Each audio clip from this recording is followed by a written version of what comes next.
Parfois, au milieu de la journée, si une lubie lui vient, il monte se coucher, sans rien dire à personne. On l'entend qui marche dans le grenier, qui déplace des caisses, ouvre et ferme les lucarnes. Cela fait rire sa femme. Qu'est-ce qu'il peut faire? Il ne peut pas tenir en place ce maudit-là.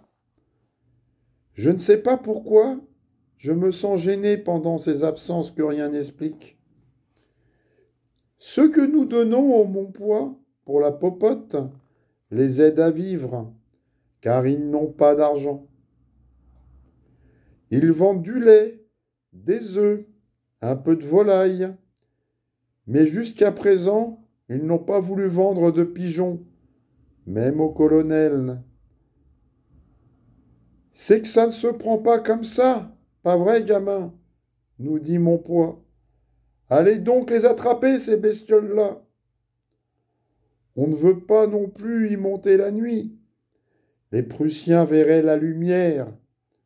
Et puis on s'habitue à ces bêtes aussi. Dès qu'il fait beau, la ronde infatigable des pigeons fait au moulin une couronne blanche, d'où quelques fleurs s'envolent. Un jour, de la tranchée, on en a tiré un qui volait très bas au-dessus des lignes. A-t-il eu peur? Il s'est sauvé du côté des boches. Mais nous ne verrons plus longtemps les pigeons de la ferme. Le colonel a parlé de les faire tuer tous.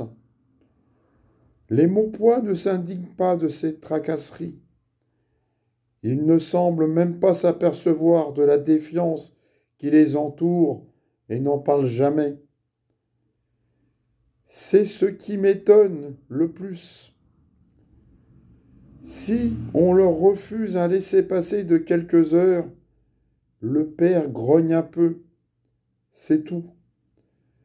La fille fait parfois une allusion de sa voix qui traîne, mais sans montrer la moindre émotion, comme elle parlerait d'un ennui naturel qu'il faut subir avec les autres, parce que c'est la guerre. Drôle de fille, falote, douce, maladive, qui ne parle d'une voix pâle comme ses joues. Je sens bien que nous l'amusons.